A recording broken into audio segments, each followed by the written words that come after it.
Hi, I'm Jim. And I'm David. And this is the Practical Guitarist Podcast. The podcast for people who eat, sleep, and breathe guitar.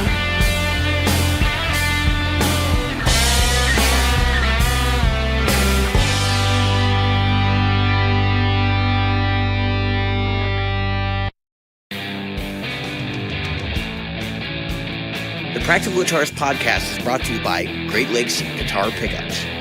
Great Lakes Guitar Pickups provides fantasy tones at prices a practical guitarist will love. Featuring top-notch construction, attention to detail, and a fully custom product, if you can dream it, Great Lakes Guitar Pickups can probably build it. Follow them on Facebook at facebook.com/Great Lakes Guitar Pickups. Are you a regular listener? Why not? David here reminding you of all the ways you can participate in the Practical Guitarist Podcast. Subscribe using your chosen podcast app. Review us on iTunes, Stitcher, iHeartRadio, or Google Play. Find our Facebook group at facebook.com/groups/practicalguitarist or on Twitter as @practguitarist. Support the show. Merchandise is available in our Threadless store at practicalguitaristpodcast.threadless.com. And donate to us via Patreon, available at patreon.com/practicalguitarist. Reach out to us directly via email at questions@practicalguitarist.com.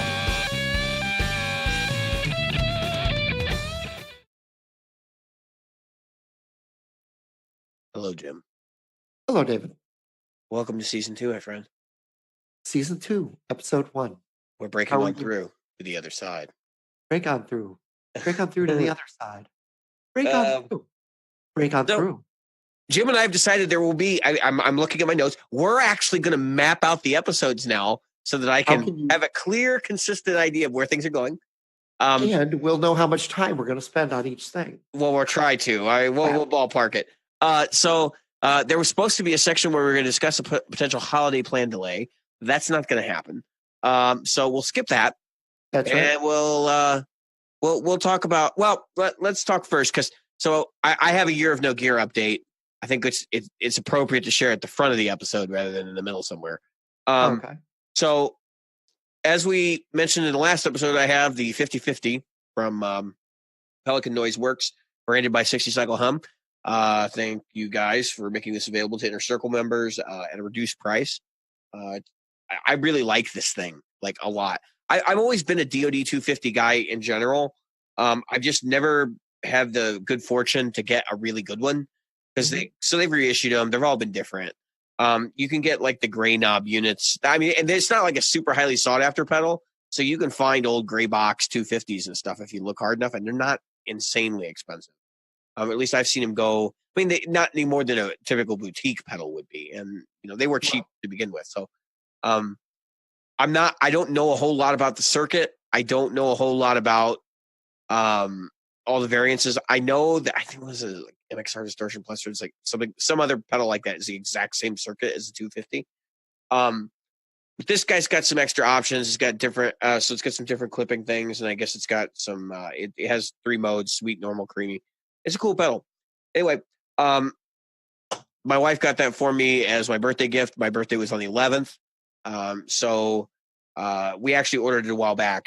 I said it came up, and she basically said, "I'll buy it for you for your birthday." So,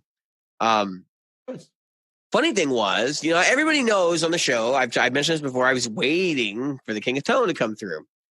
And last week, I received an email from Analog Man saying that my King of Tone was ready to be ordered. So I have the link where I can order one, and I'm not really sure I'm going to do it. So Wow.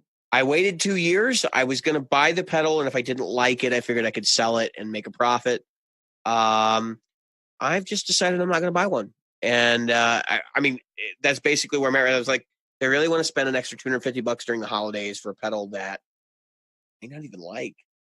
Right. And there are other options out there now that are similar circuits. So the King of Tone is based on the Marshall Bluesbreaker circuit. Yep. And the old Bluesbreaker pedals go for quite a bit of money. But you can there's a lot of guys producing a Bluesbreaker circuit clone now.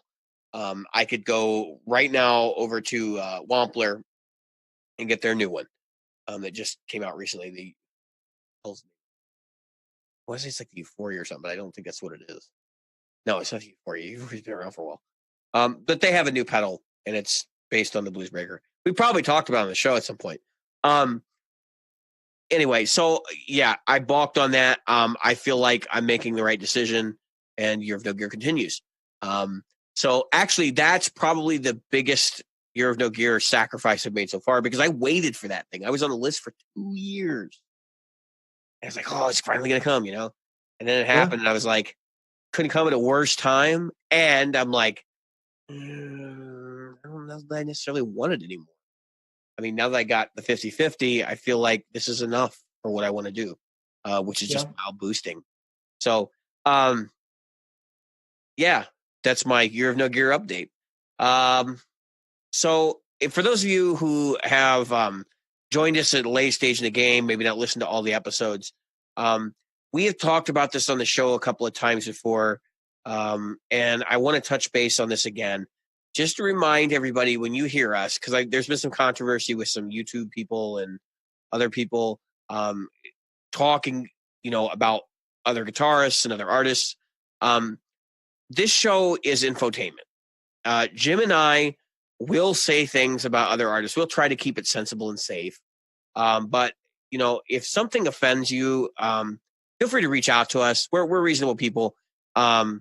We're representing our own opinions on the show, and I want to make sure that people understand that a lot of the time Jim and I are playing characters, and that, it's what we say on the show is larger than life, but our real feelings on things are often askew, or they're like, slightly less so. So I just want to make sure that everybody understands that neither Jim nor I are out to hurt or intimidate anybody. If we say something about an artist that you like, remember, not everybody has to like the same music, and that's okay. Or have, like the same guitar players. That's okay. Jim and I don't agree on everything. Trust me. We have very different tastes in music. And so I just want to get that out there. Jim, do you have anything to add? No, I agree. So that kind of harkens back to last episode, right? Yeah. Well, we were talking about Stevie T, right? And right. That's kind of a segue to another topic. We're going to talk about this.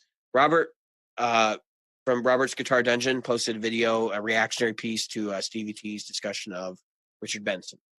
Now, right. I think Robert may perceive that whole situation differently than we do.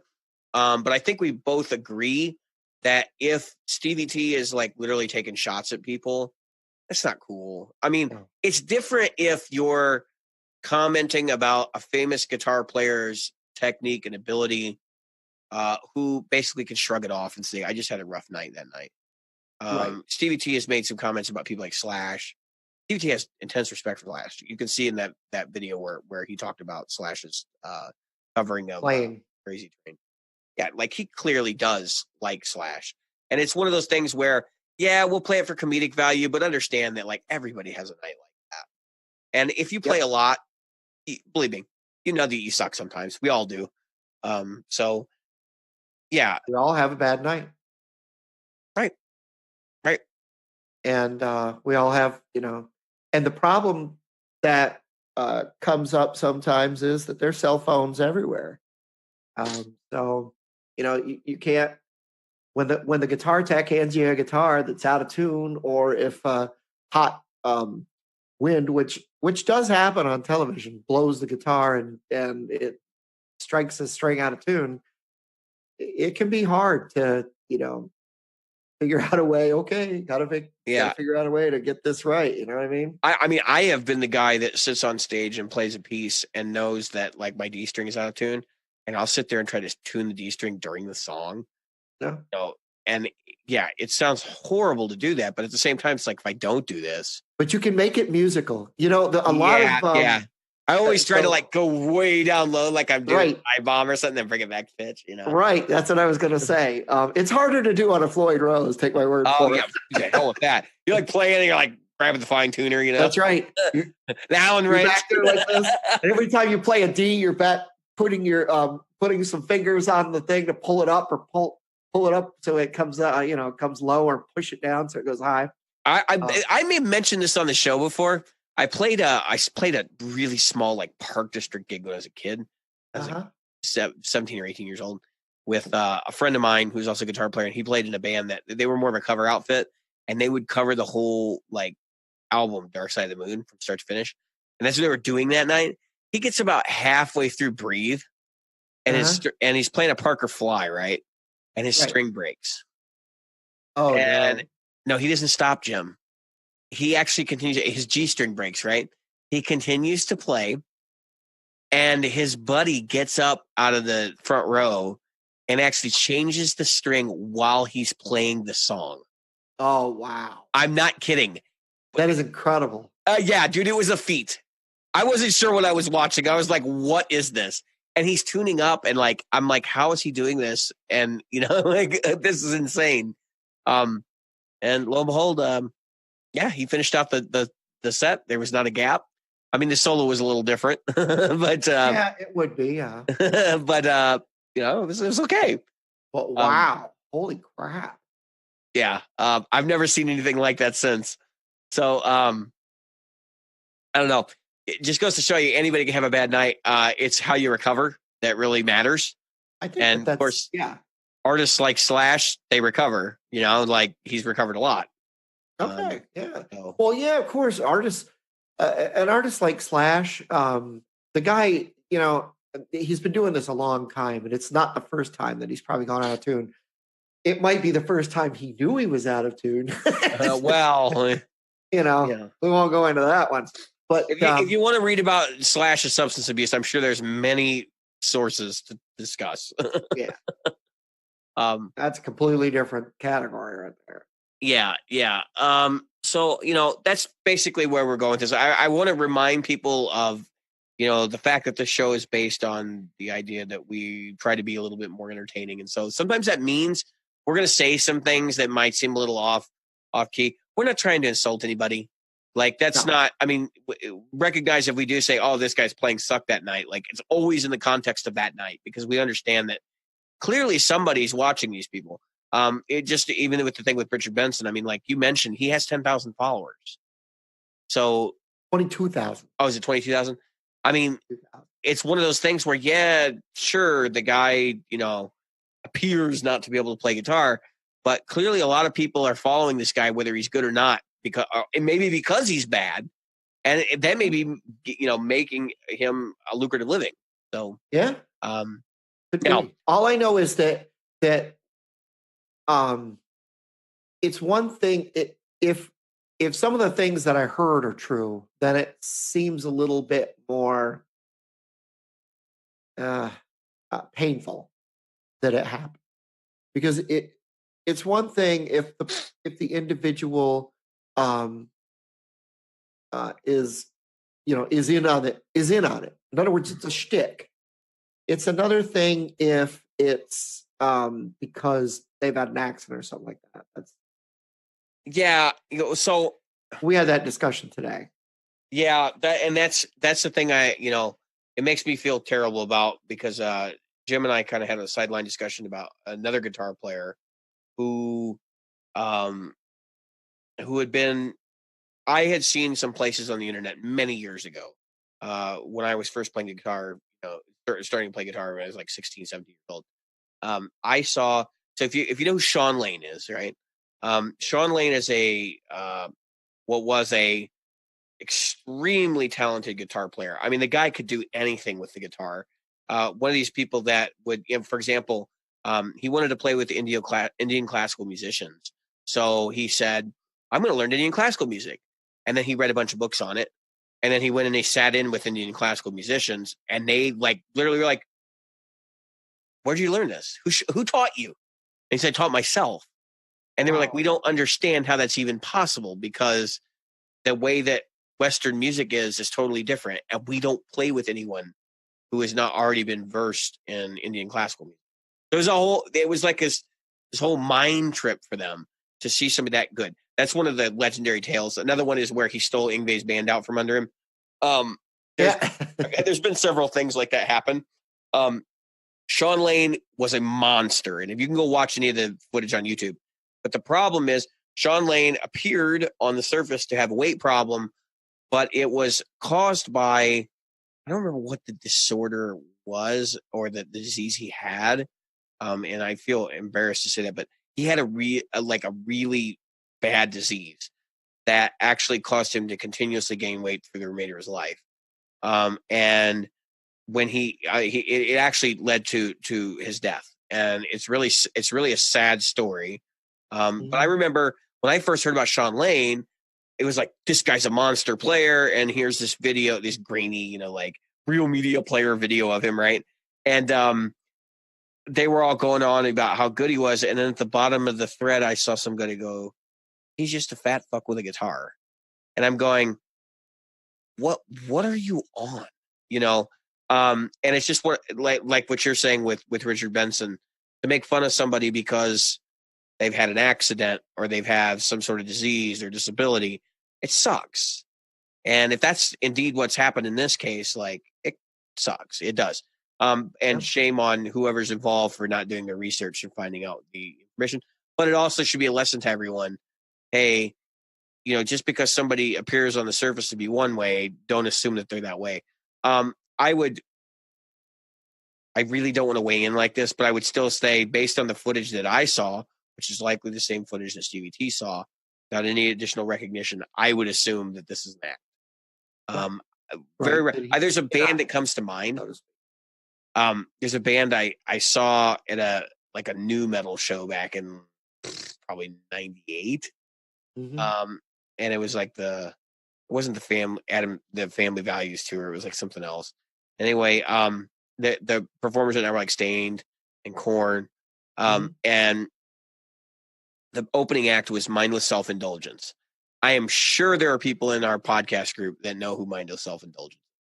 But the funny part about it is they were the wrong band for that crowd, and they were throwing beer bottles at them and everything else. And I can remember seeing this, and I wasn't even a guitar player at that point, going, that's embarrassing. And I absolutely have to believe that on stage, they're thinking the same thing. And for a lot of people, that would discourage them from ever playing music again. Now, of course, MSI had been around for quite a while at that point, and I'm sure they were like, just shrugging it off as, this is just this crowd. And they sounded really good. I knew people who went out and bought the record after seeing them, but there were enough people in the front that were like, what in the hell is this music? And real, like I said, just the wrong band for that kind of situation. A little too underground, electronic. There were some things there that like people just did not jive with, So I mean, I don't even know how you would classify their music, frankly. A lot of their songs are like 30 seconds long.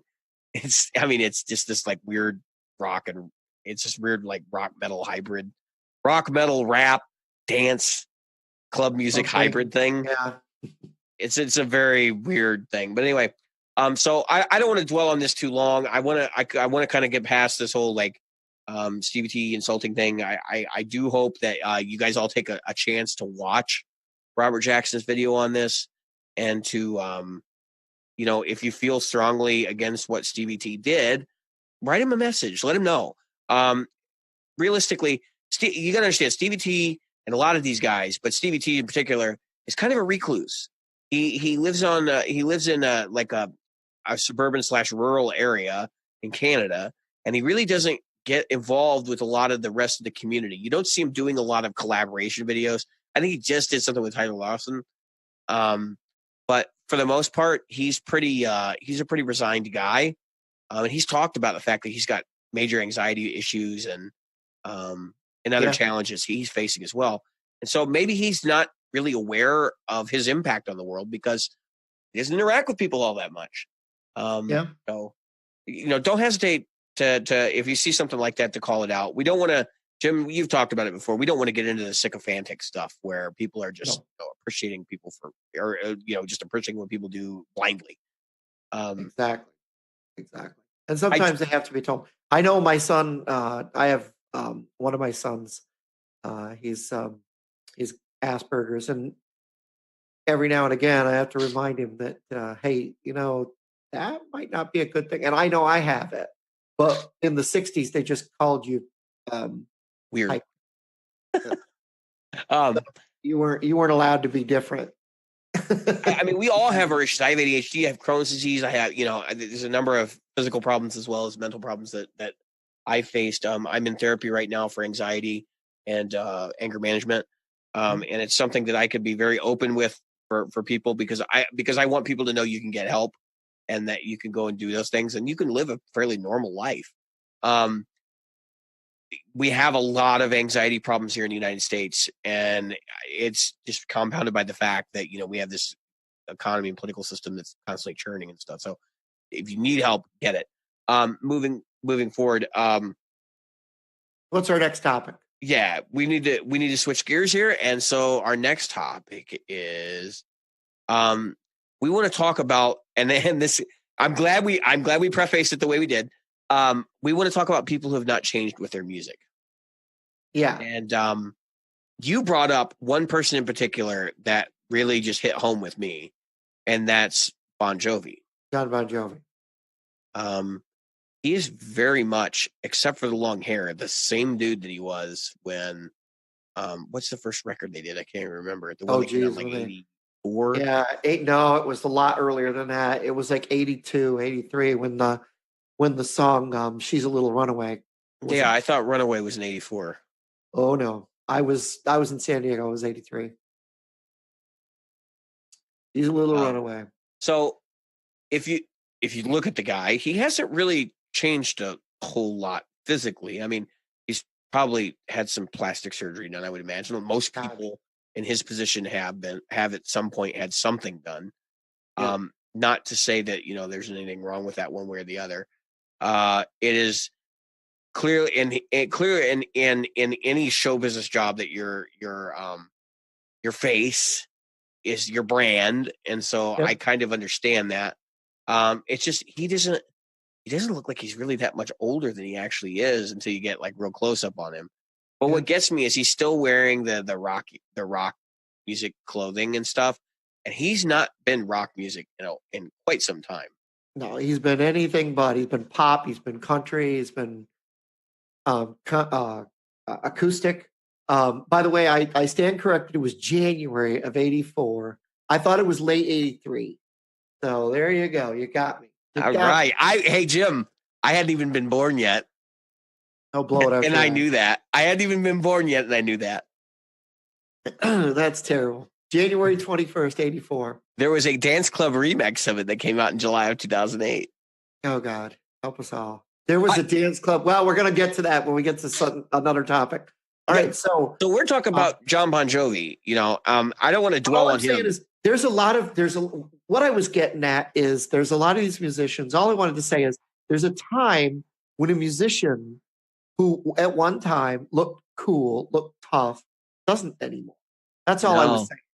No, and I think they try to come in with this, we're badass. And it's like, not anymore, dude. You haven't been badass in a really long time. That's like me trying to stick on my Spider-Man suit from 1984. I probably don't fit in it.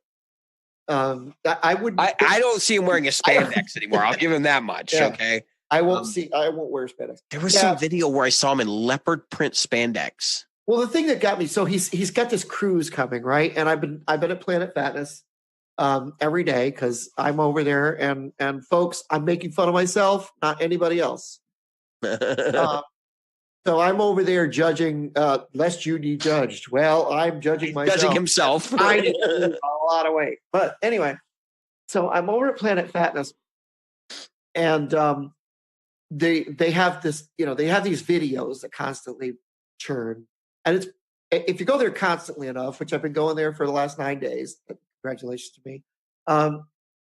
Pretty much I see the same videos over and over as, in the hour and a half that I spent in the gym. And so I'm looking up at the video thing, and there's this constant repeating advertisement for John Bon Jovi, who's got this rockin' cruise coming up, right? And you go on these cruises, and he's got this thing like he's shouting at you, like and it's like That looks it so lame. harkens back to when he was like 25 or 24 years He old. didn't even do that silly shit when he was 24. Well, I that's don't the get thing. it. I was just gonna get there. I was like, it's almost like people expected that he did, so now he has to live the expectation. Yeah. Do you know the one that gets me, Jim? The one that didn't age in the sense that like his career never changed. Yep. David Lee Roth. Yeah. I don't think there's a person. This is not insulting because first off, David Lee Roth is still physically capable of doing a lot of the things he used to do, which is impressive to say the least. He and Dee Snider and John Bon Jovi have managed to stay in shape. Yeah. So David Lee Roth is still going on stage and doing his karate antics and wearing basically assless chaps and all this crazy stuff that he used to do. Does anybody have a pair of chaps that have an ass in them? That's what I'm I mean, at this point, I mean, chaps. Is that a given? I think, well, I just like saying assless chaps. So I think everybody does. David Roth. Let me, I'm looking. I saw a recent picture of him. He looks like he like a model for GQ. As a matter of fact, I think it was a GQ thing that I saw him on. And I'm like, God, the guy, I mean, he does look incredible for his age. He's got to be 60. Yeah. He's, I'm looking right now. He is aged 64. 64. Yeah, he's almost 65 years old. He looks awesome for 64. I mean, incredible. And he's been active. I look great for 72. He's been active in music since 1972. Yeah, yeah. So, the crazy thing about David Lee Roth, at least from my impression of him, is that he knows he's old, right? Like not he's old, but he knows he's older, right? And I don't want to make this because I mentioned this to you. I don't want to make this one of those conversations where it's like, oh, well, when you're old, you can't do anything. Like, no, I get it, but at some point, you have to be aware that the fans don't expect it. And David Lee Roth crossed the line because he's more concerned about the stage antics than his performing ability. And he was always that way. I know, but the thing is, now he's at the age where he like should be mature enough to understand that people expect him to sing the songs properly. And yeah, but that was a complaint that Eddie Van Halen had with him the whole time. Well, but let's face it, Eddie Van Halen complains about everybody. Well, as long as you're in the band, you're great, and then as soon as you're gone, you're the worst thing on earth. And you were terrible. And we had to play in flat tuning because of you. And yeah, you were awful. And his flat tuning excuse isn't going to hold up because he played in flat tuning because he was a Eric Clapton fan. I know. I mean, if anyone in this music industry, and actually, he's diamond in the rough too. Eddie's no spring chicken. No. And though Eddie can bring it musically, he's the exact opposite, right? Yeah. He's the guy that you would expect to still be the rocker who's not. Okay. Yeah, he's been through some stuff. I mean, the throat cancer. Was it mouth cancer, throat cancer, stomach cancer? One of the three, if not all. I think it was a combination. And then of course, so he had cancer. But I'm talking about even going back to when David Lee Roth left Van Halen, and then they make the mark shift towards doing pop music with Hagar, and then later Gary Sharon, which I think that's a whole other conversation. But I mean, the point is that Alex and Eddie made a real clear switch, and so they did. As I said, they did the complete opposite. Rather than trying to adapt their music to become something it wasn't. And the other bands have done this well. Genesis did it. Yes did it. I mean, a bunch of bands made like a pop record and were really successful, but had done, more hardcore like rock records or even in the case of those two bands, progressive rock records. Yeah. And with Van Halen, they made this shift, and that was like, this is the way we are now. And they changed with the times. But they changed, and I hesitate to say this because I know there are people that like Hagar, but it changed too much. That's why people have been waiting for a David Lee Roth reunion for so many years when it happened. It was like, oh, it's finally, they figured it out. They figured out what the hardcore fans really want. They wanted the first, what was that, 5 albums? There was Van Halen 2, Diver Down, Women and Children First, and 1984, right? Sure. Those are the 5 albums. 1984 is the last one with Yeah, with and then when they went to, I mean, they had some record sales. I mean, let's face it, there were a lot of record sales when it came to Van Hagar. I think there's a lot to be said about played out style and aesthetic and played out, I don't want to say played out music, because so we could say, oh, Van Halen's style of music is played out, but then there are bands like Steel Panther out there who are parodying it, but they're parodying it by doing a better job than they do. Right? Well, yeah. And arguably, I mean, obviously the lyrical content for Steel Panther is just, it's its own thing. Yeah. But you get what I'm saying, like musically, we're talking music. Yeah. You think about, these other genres, and you're not deeply immersed in metal, but I'll explain. Let me explain black metal to you in a nutshell. Corpse Paint, Norwegian, okay, church burnings. That three things that you need for Norwegian black metal. Okay. And I'm sure, and I'll get crucified in this group because I know that there are people that know way more about metal than I do, but it seems to me that the corpse paint and the outfits that went along with Norwegian black metal kind of fading into obscurity, and that a lot of the guys that were involved in that scene have now transitioned into other avenues of music. Most of them are still playing metal in some form, I would guess. But I was watching a documentary and they were talking about the different types of metal. And I guess it was broadcast on TV. And they were talking about, they called it the extreme metal subgenre, which contained things like death metal and Norwegian black metal and all these other, little facets. Right. And they were the ones that were like, Norwegian black metal is dead. I'm not saying that. I'm just saying it's now dated, and there will continue to be people that are a part of it. But at some point, they're going to be looked at just the same way that David Lee Roth and Bon Jovi are, in the sense that they didn't change with the time.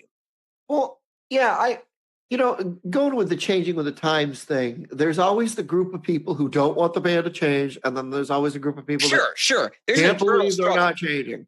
And it's a difficult struggle. Every band struggles with that, right? Every band. We're gonna how about pop bands who decide to? I'll give you a guy that, believe it or not, they wouldn't let change. Leif Garrett. This is funny because it's hilarious. People are like, Leif Garrett, he was horrible, right?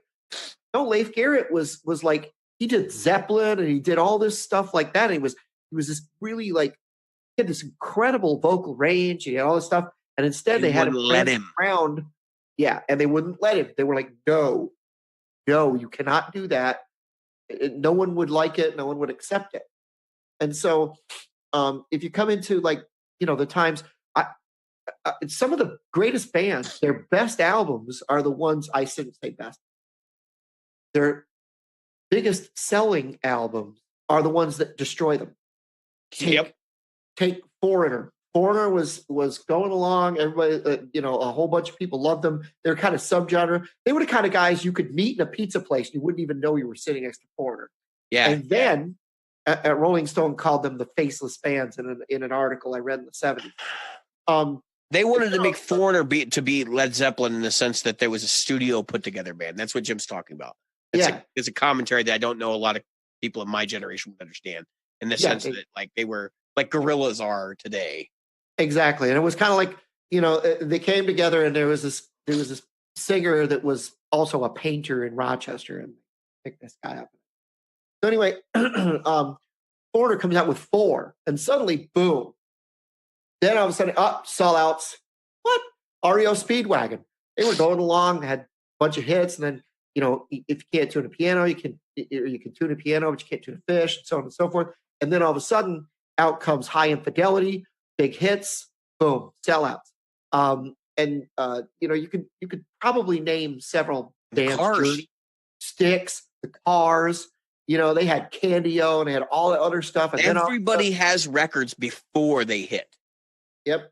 It's not the way it used to be, or not the way today. It's not the way it used to be, where your first record is platinum selling because they put the hype machine on. It didn't work that way back then. You promoted by going out and playing. You got in front of enough people and then suddenly your next record exploded.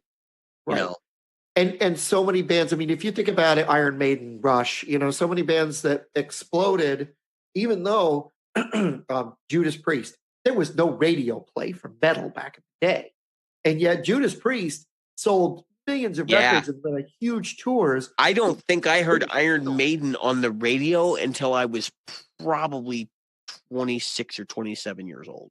I can remember hearing Iron Maiden on the radio once. That is the truth.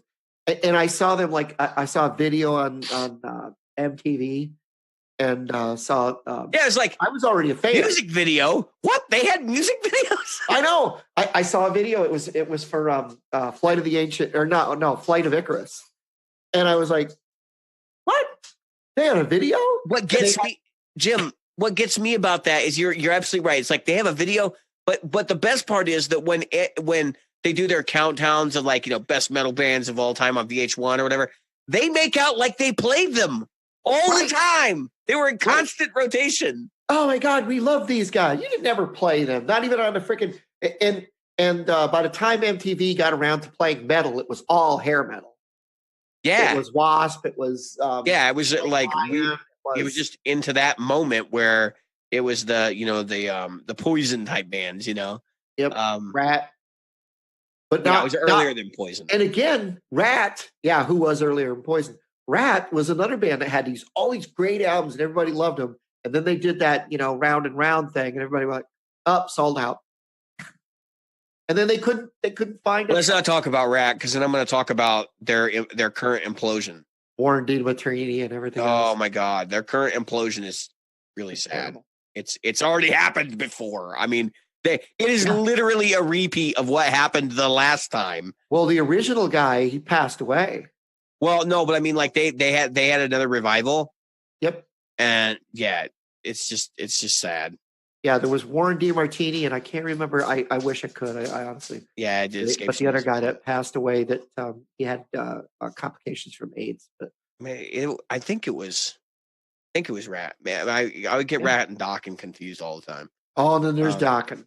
Yeah, I love Dokken. Don't like George Lynch's tone very much, but I do like Dokken. So, not a big George Lynch tone fan. I think the guy is obviously incredibly talented. Is an incredible player. He needs to put a high cut on all of his recordings right around 5K. I have a theory, Jim. George Lynch has played so many years and he can't hear, so he turns the treble up as high as he can. Yep. That's my theory. I always felt that with later when I heard Ace Frehley and the later stuff, I was like, oh yeah. And there are people that have basically confirmed that at this point. Because I've heard that from several individuals that the reason why he uses so much treble now is because he can't hear it. He can't hear it. He can't hear it in the mix, so he trebles it out to get it out. Hope to have a good sound guy. yeah, because the audience doesn't deserve that. But anyway, do they deserve hearing protection? I'll tell you that much. They do. You know what? And actually, Jim, I'm glad you brought up Kiss because, look, love it or hate it, those guys are aging. Yep. And they're still doing what they did. I mean, it's like they changed, and then they kind of circled back and realized they had to do kind of a revival thing. Yep. And it's pretty clear that they're not in the same physical shape that they were originally, but they've structured the show in such a way to, kind of remove any doubt. But clearly, Gene Simmons, if you take one look at him, he doesn't look like he did back in the day. Do you know how many? It's funny. You can look up Gene Simmons fails, and you can see so many times that poor guy fell over in those stupid shoes. Yeah, I mean, well, it happens to people, like especially when you're doing those kind of antics. And actually, I think most of the Kiss fans would take that away as like, I saw Gene Simmons fall. Like that was really cool. Yeah. And they would actually think it was like not playing, show, but not that Gene Simmons just broke his ankle on stage and he's going to continue to play the rest of the show. Right. Who was it? Foo Fighters. That guy did that. I will say this while we're on the subject of people who've kind of aged out of what they do. And it's not just necessarily age. Other things can happen too. Cultural phenomena. Like look at Living Colour, one of my favorite bands. You look at their first music videos and stuff, and they're in the spandex and all that. They are nothing like that now. because they realized right away that like that fashion was a trend and failed miserably. You know? Yeah. Well, they were towards, not at the tail end, but towards the tail end. Oh yeah, like 1980, their album hit in 88 or 89. Yeah. And like to put in perspective, Appetite for Destruction happened in 87, and that really changed the landscape for hard rock at that point. So it was like they were a whole other ball of wax. It was amazing to me because so that band's history, they came out with Vivid, which is the first record. And then I think they had like an EP before that. But Vivid included that EP. And then they had like this other like really obscure record they did between, and then they had Time's Up.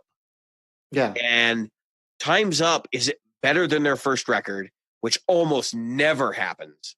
And it took off on an underground thing, and it kept going in the height of grunge, and they were touring it, and it was a big deal. So then they did Stain. That was their third record. And Stain was the one where they like kind of lost their way, and it actually caused the band to break up. Yeah. The band imploded. So that was, yeah. And Stain is like Living Colour playing new metal, right? But the funny part is when they came back, like 10 years later or whatever, they came back with a record called Kaleidoscope, and it's very much them doing the same thing. Like, okay, now we have to be relevant, so we're going to make another new metal record. Now they're doing their own thing again, but it's like it was almost like we got to redo Stain and we got to do it better this time.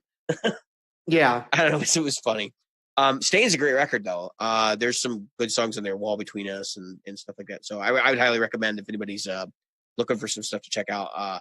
Living Colour is one of those bands that is obviously controversial because they were black rock music, you know. Yeah. And there were other bands too. As a Wishbone Ash, I think, is one of them. And there's been some other ones at that time. There was like, I guess they consider that period the Harlem Renaissance, right?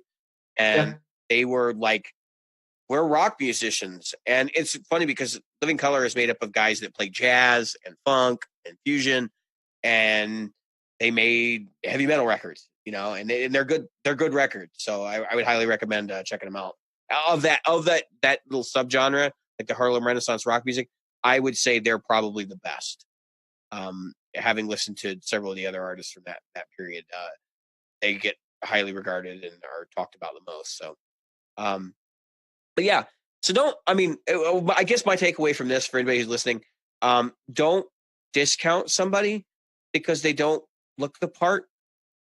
Understand that some musicians do see value in changing their appearance or their art as a result of changing trends. Some of it's just production related. With that, that's a whole nother thing. Because obviously people say, "Oh, well, this record doesn't sound like the old ones." Well, no, because the old one was recorded on 2-inch tape in 1971, and this was recorded in Pro Tools in their backyard studio last week. It's like, no, they're not going to sound the same. You know, they're not even They're not even the same thing. So ones and zeros versus magnetic tape. There's going to be a huge difference, right? So just that's the takeaway that I'd like our listeners to have from this is that give everybody a fair shake, but also understand that there are people that kind of. I was having this discussion with my brother about another celebrity who I won't involve in this, but that it's very easy for people to like look at a group's fans, say I don't like those assholes, and then apply that to the group, and it's like they don't really necessarily choose who their fans are, but you will always see them play to their fans, and that's the thing where it's like, I don't know if I like this or not. So they almost become a symbiotic thing. And so it's very easy to get lost in that. Basically, use your brain, judge music for yourself. Don't let image get too up in it, but also let the image guide you as well. Right. I'm just hoping that eventually I'd like to get some guitars back in music, popular music. Oh, okay, so that's what I was going to that next. So I actually saw a band. Now they've probably been around for a long time. I'm sure they have, but that are hitting, and they're called the Struts. Yeah, and I haven't heard them, but I have heard of them. It looks and sounds kind of like Queen coming back. And if you get a chance, listen to a song called Prima Donna, like Me. Sounds And like, are you sure they're not modeled on the Darkness? positive. Because the Darkness is pretty much the same thing. Yeah, Prima Donna Like Me. And the guy has a very, very Freddie Mercury look to him. And all I can say is, and I'm sure that he did some Freddie Mercury type stuff. I'm sure that they're going to get one of these. Oh, they're just another band trying to be the queen, trying to be Queen, but they don't. They don't have the same sonic connection to Queen that you get from the Greta Van Fleet with Led Zeppelin. Yeah. Yeah. I think we've talked about Greta Van Fleet before. I think Greta Van Fleet is a band in flux. I'm I just think you are glad going to see them solidify, and it's going to change. Yeah, I'm just glad to see bands like this bringing music, the rock music, because they've been around, they've been doing this in performance. Yeah, and it's nice to see that they haven't given up and gone. Oh, you know what? We're just going to go with an EDM as well. And I mean, dude, and let's be honest. If these guys are really into Queen and like they've listened to them and kind of modeled themselves on some of the musical accoutrements, right. I would say this. That's dangerous for them because Queen's out there touring right now. They're touring with Adam Lambert. Okay. Now, Yep. I'm going to say that Adam's back. That's not Queen. That's not Queen. No. I love Brian May. He's one of my favorite guitarists on earth. That's not fucking Queen. Well, you know who else isn't touring with him? John Deacon. That's right. John Deacon refuses. Yep. And it's, so there's a couple of reasons for that. John Deacon refuses because he can't do anything musically without hearing Freddie's voice in his head. That's something that has been said privately.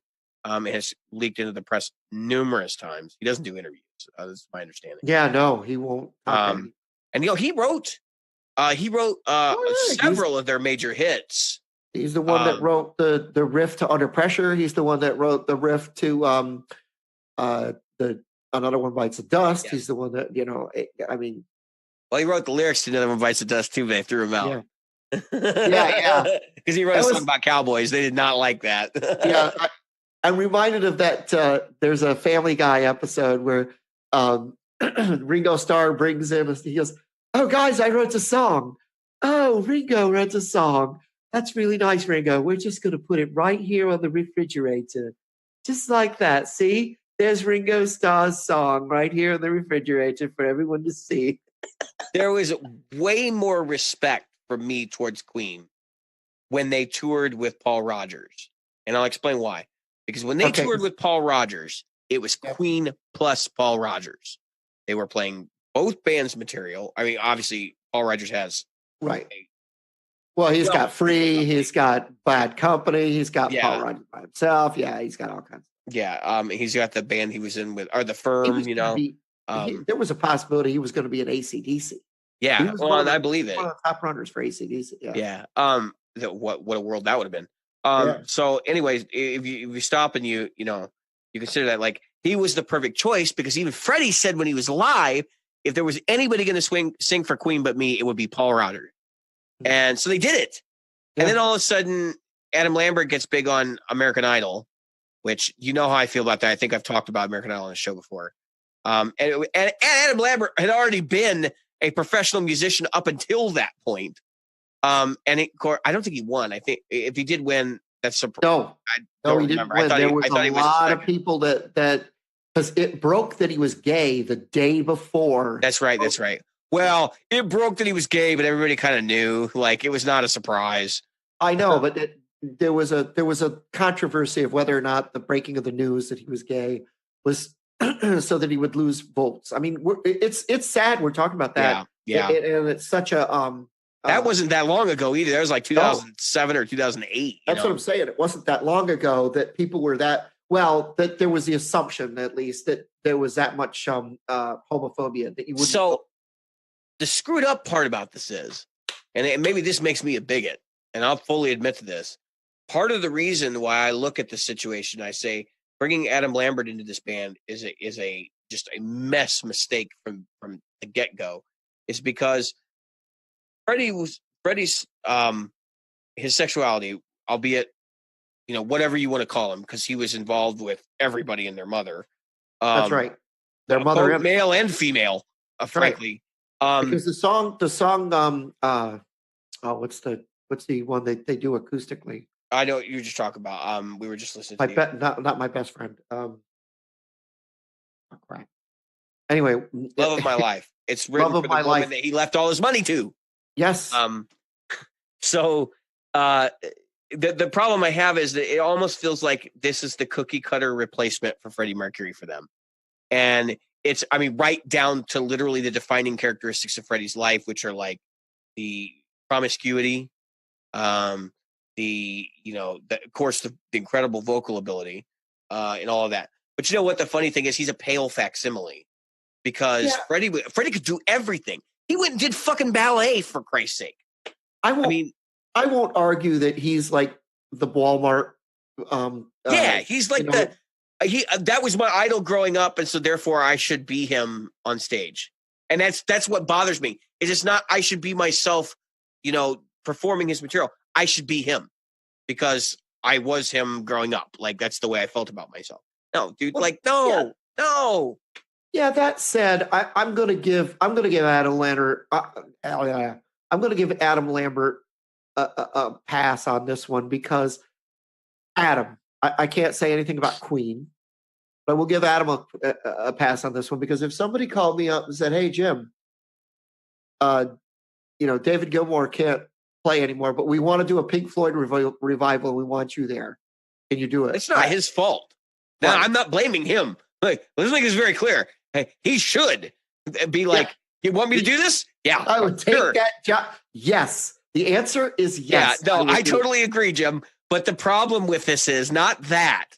The problem is Queen wants it that way, and that's like I almost see it as dishonoring Freddie's memory in a way. But at the same time, it's also like, well, I can get where their argument is probably from, which is that for Brian May and Roger Taylor, it's probably one of these situations where they have kind of looked into themselves and said, Freddie would want us to perform his music in the best way that we can and preserve his music for future generations and provide people the opportunity to see what he did.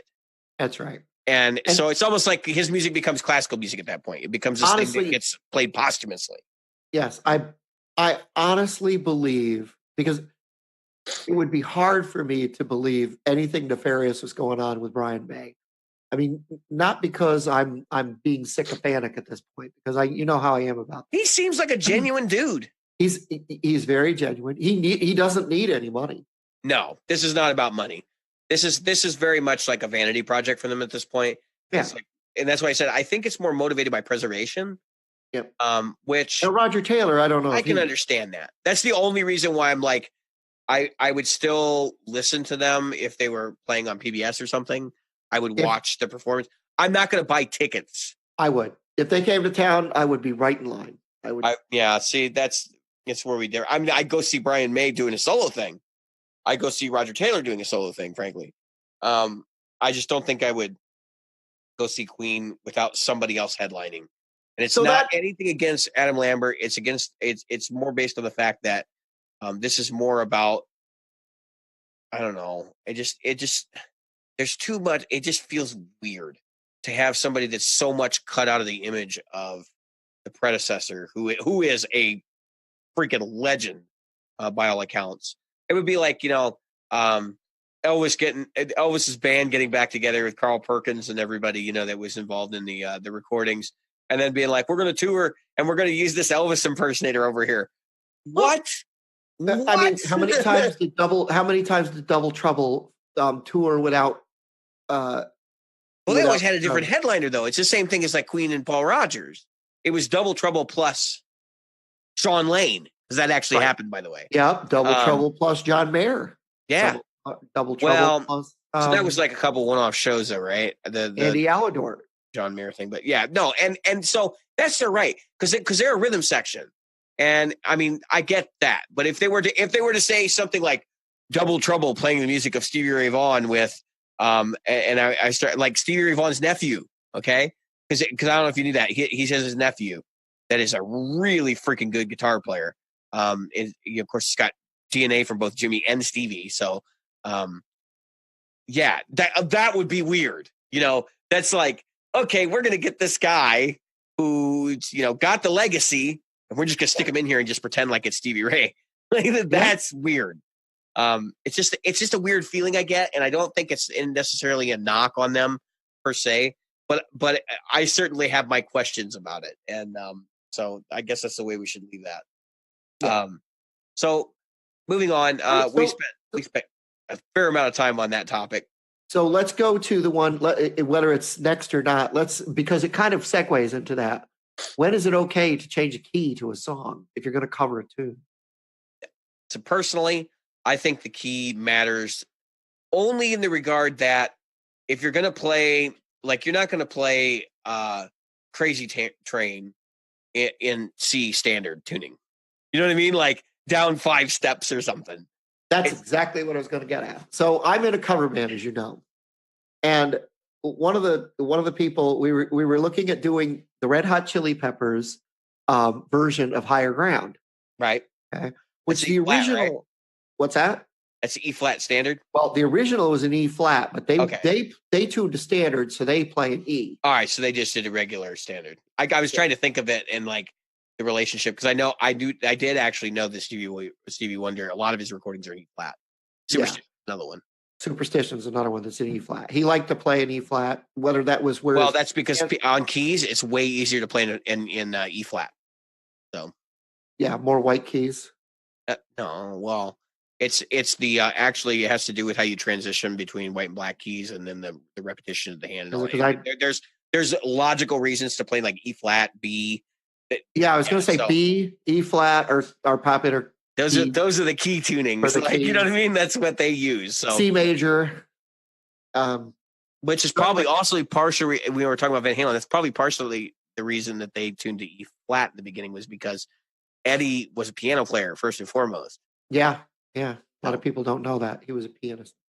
So, what I was going here with is, so he wanted to take that from E, which is fine if you want to move it.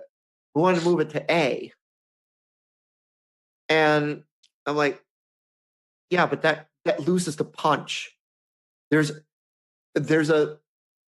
with certain songs, the reason that the keys are chosen the way they are is because the chord punches, you in the gut, and that song wouldn't punch you in the gut. A, it would lose its. Yes. You see what I mean? I think it has more to. So I talk about transposition. And I talk about changing tunings, right? And it's partially because more often than not, you're going to find that you're going down in key for a song than going up. Right. And that shift is exactly what Jim's talking about.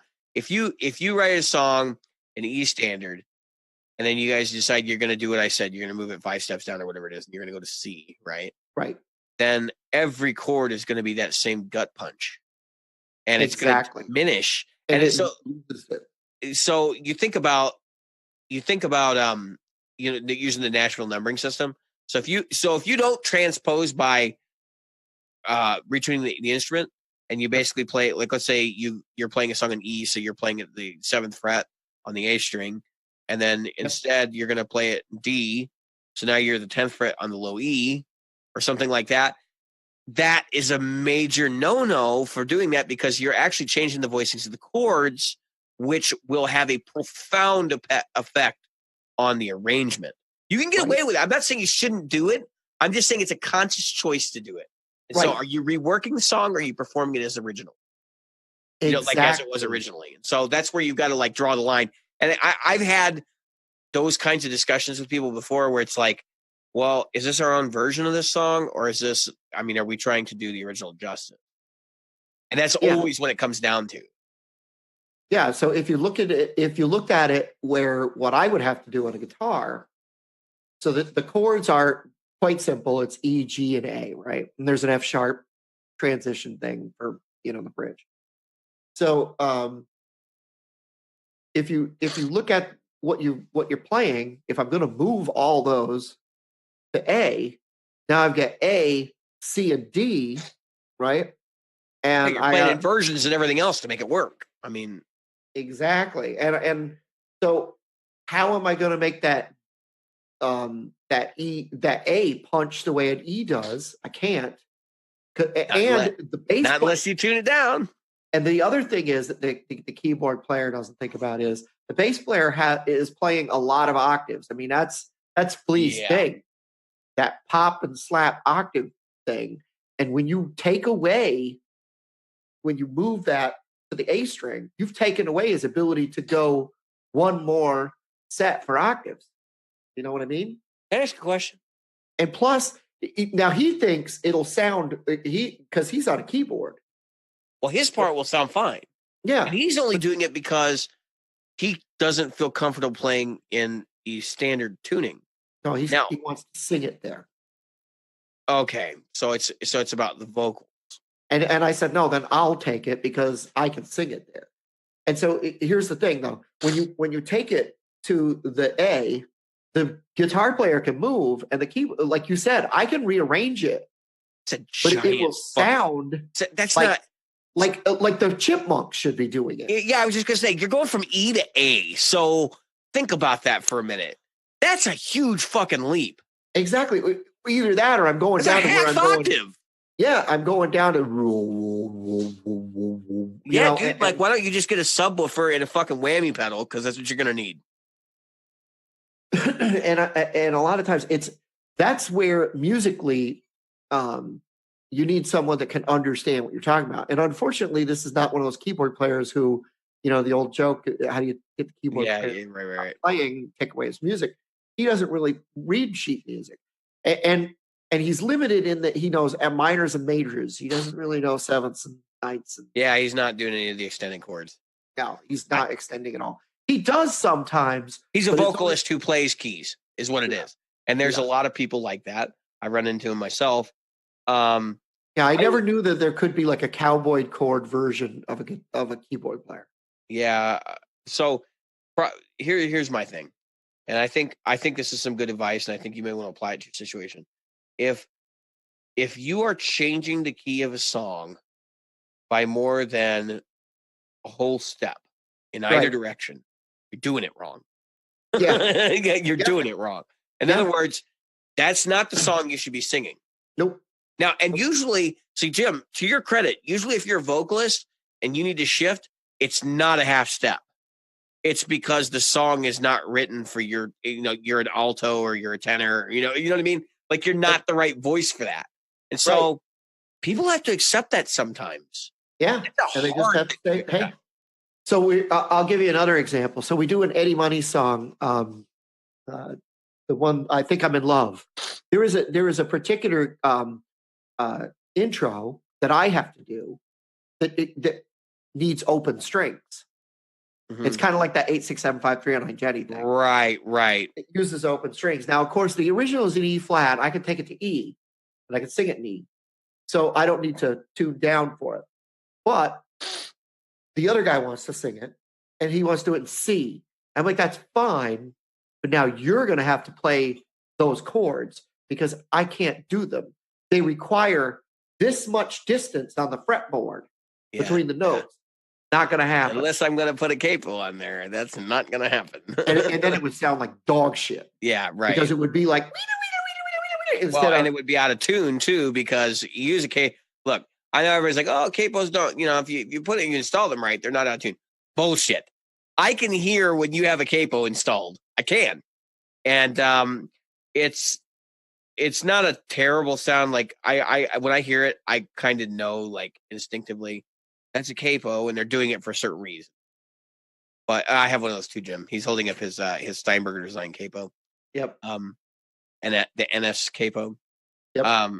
I have one of those as well. But even those, because it's just the nature of the fact that you're holding the strings down. When you play a bar chord, all of a sudden your bridge shifts. Even if you have a hardtail, your neck shifts. You've changed your differences. Exactly. Well, you've changed your scale length. Exactly. And the thing is that I could throw a capo on it for a tune. I could throw a capo on it. Well, I mean, let's face it. Most of us guitar players know when you play an open G chord, versus an open A chord. You can tune to make that open G sound perfect. But if then I'm you play the open A and it sounds like shit, you know? But if I'm bringing E to C, I'm putting a capo on Yeah. an E fret. Do you know, I I showed him, know. I said, look, Might as well just play Nashville tuning. Fuck it. I said, look, this is how ridiculous you're asking us to do. I said, you know, so How about you pick some songs that are in his range? I used, yeah, that's what I said. I said, then do a song that's in your range. And since my bandmates don't listen to this podcast anyway, well, at least for now. Jim, you're fired. Yeah. No, I don't care. Because I'm not going to go must pass January if I go past January, because I just can't do that. I cannot sit there and hold my tongue while, you know, the bass player is the same way. He's having the same problem. He says, if we can't do it here, can't do it. There are certain songs you can just change the keys around because it doesn't matter. Yeah, well, I would argue that in some cases, like I said, I still think that whole step rule applies because the audience can tell. Like if you come out and instead of an A chord, you're hitting an an F sharp. Like everybody's gonna be like, what the fuck? It reminds me of when yeah, that's the thing he doesn't understand. Again, he wanted me to move "Hurt So Good" to F sharp, and that's an open A. So imagine where a capo would have to go for "Hurt So Good." But anyway, so yeah. What the fuck are you thinking? What the fuck are you thinking? What he's thinking is, I have a limited range.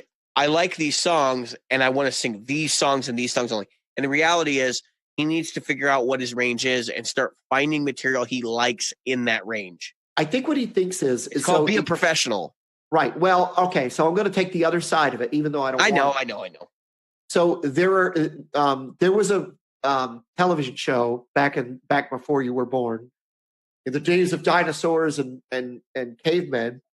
There was a show called Solid Gold, and if you ever get a chance to watch Solid Gold, you'll see all these musicians who are doing popular songs in the wrong keys, and it comes across like Tom Jones in Vegas. And if you're doing a Tom Jones thing, that's one thing. If you're out there going, yeah, that's well, too low for anyone, and and everything is in the same fucking key. Can we just talk about how Jim just did like the worst Tom Jones impression ever? I love it.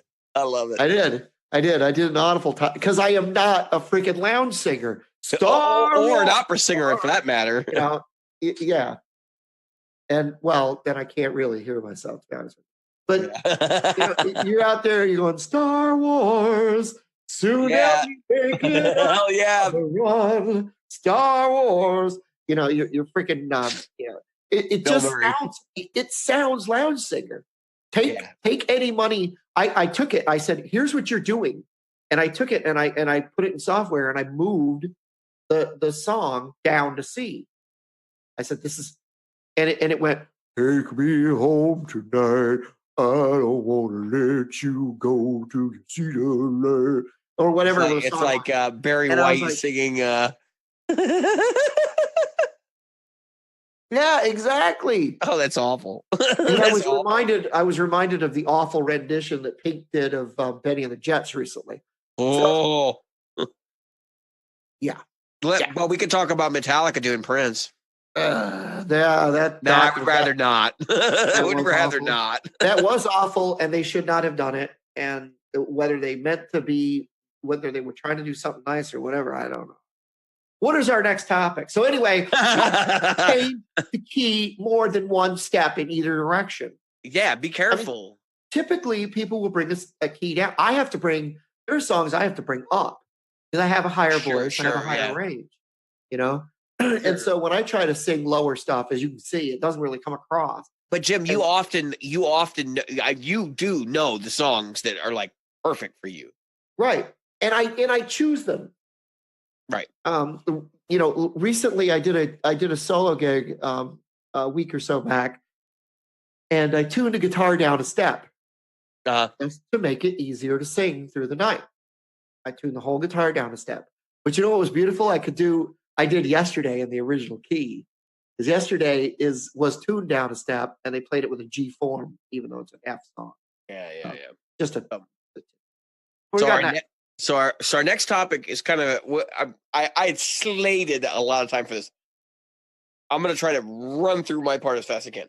Jim and I went out over the last couple of days, and we played the Next Tone. The Next Tone. I played both versions. Because we talked, well, I couldn't get my hands on both versions, but because we talked about the Next Tone video that Brian did, and I made a mistake, and I said, no, he shut out the right ones. Look, right or wrong, that video, yes, you can clearly tell they sound different, but my point was they didn't sound $200 different, right? Playing, I'm going to give my impressions first, Jim, because I started this brand. Yep. Playing the Next Tone. All right. So Jim and I kind of briefly talked about this before the show, and I already said this, which is that these amps are not targeted at Jim and I. Okay. These amps are targeted at people who want a pedal platform, right? And are basically going to use pedals to do pretty much everything because they're not high gain, number one. They're focused on they do have a clean and dirty channel, but the dirty channel on it is decidedly more vintage than I would go for a $500 amp. And the clean channel is somewhere between a JC120, but more on the Fender side of clean, right? The features of this amp, as again previously stated, I'm sure you've been seeing this thing all over the internet. Is basically you got a reverb. I don't know. Do you have delay? I don't even remember. I don't remember if you have. I don't think you have delay. I think it's just reverb. I think you've got and you've got the voicing switch and a wattage switch. And the voicing switch allows you to pick your output stage, different tubes. Now, here's what we're gonna get. Here's where we're gonna get. Then where I'm gonna start getting pissy, because it has 6V6, 6L6, and I know I'm not going in the right order. An EL84 and an EL34 voicing. It's missing some, and some ones that I think that are worth exploring. Particularly one, and that's KT66. And that's because a lot of the guys love those KT66 JTM 45s, which is exactly the sound that this amp is trying to emulate. At least in the way I played it, it's very much like somewhere straddling the line between vintage Marshall, vintage American style amp. I noticed decidedly when you go to the EL84 and EL34 voicings, you're going to get a lot more of that sort of flavor. I did like the 6V6 voicing quite a bit. 606, I've never really been a big fan of 606s anyway. So, but the thing is, these voicings, you as a consumer, if you've never done this before, if you've never actually tried different voicings, you've never had the privilege of sitting and hearing the same head with two different sets of tubes in it that are literally like, different tube types. You'd think, that has a major impact on the sound. I would say it's like 10%, if that. Okay, it's minute. You're gonna have much, and I've said this before, and I gotta get these shirts together. I've been working on it. Hierarchy of tone, right? You'd be much better off to change your speaker than to change your output tubes. Yeah. So that's where I am. I felt that the speaker in it was weak. I think it's the Katana speaker. I think they're branding it a Next Tone speaker or something. I think it's the 100 watt Katana speaker. Whatever, the Waza or whatever. I think it's a Katana. They're just calling it a Katana speaker. I think it's the same thing. I think the cabinet construction's garbage. It's the same shit as you're going to get on the Katana with a different covering. And the chassis is fine. I mean, the chassis was fine in the Katana, so I'm not complaining about that. I don't know. Initially I'd said, I don't think these things are different on the inside. I still don't believe that they're different on the inside. I think it's just a different amp emulation and probably a different way that they're actually using it. I didn't look close enough at the control layout to say like, this is the same amount of knobs. And they just painted a different, they just painted a different layout on there or whatever. But my impression is that this is an amp for people who want something solid state for whatever reason, albeit reliability or whatever, with a decent feature set, but really would be just as happy with a deluxe reverb or a Marshall Origin or a Hot Rod Deluxe or any of these other like really inexpensive 2-channel tube amps. The Classic 30 comes to mind. And I think your mileage would be better on those amps, and I think they're going to hold their value better long term. So here's what I would take away from this, Jim. I think they did that. They did the Blues Cube, right, a couple years ago. The solid state Blues Cube. Well, they allegedly solid state. I don't know whether it was or not. They did the solid state Blues Cube thing. It was pretty popular. People really liked them.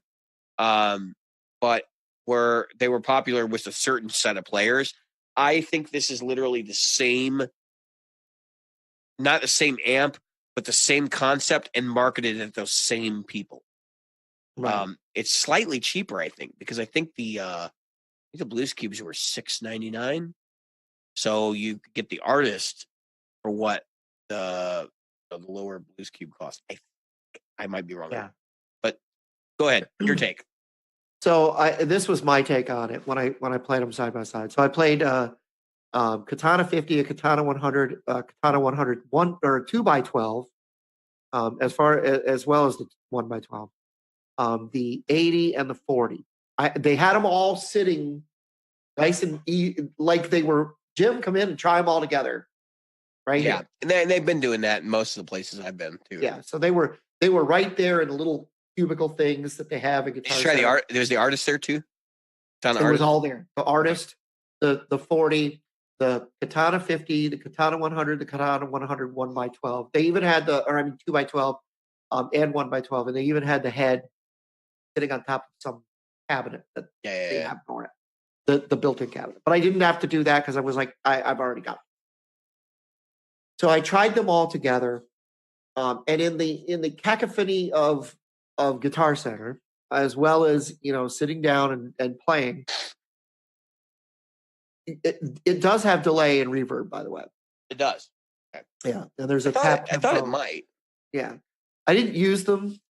I wanted to just I played a few things clean. I played with the spring reverb a little bit on the clean. That was it. Yep. And I played some stuff dirty. And I, like you said, so I want to practice amp that I can also, if I absolutely have to, take out and use as a backup amp. Right. And so there's a couple of, you'd be surprised at one of the two that's in the top running. But anyway, I have a couple of them in the top running. And I was Katana 100 or Next Tone 40. What I was looking at. Even though I know the Next Tone 80 is what I was looking at is more about some of the features that the 50 doesn't have. I would be pleased with the 50. I could take the output of it without denting the sound, but I can't do that because they have a headphone out and they don't have an aux out, which I don't know why the 50 is that line. So the 50 is a practice amp. That's why. Yeah. And anybody who tells you, "Oh, this is built for gigging," listen.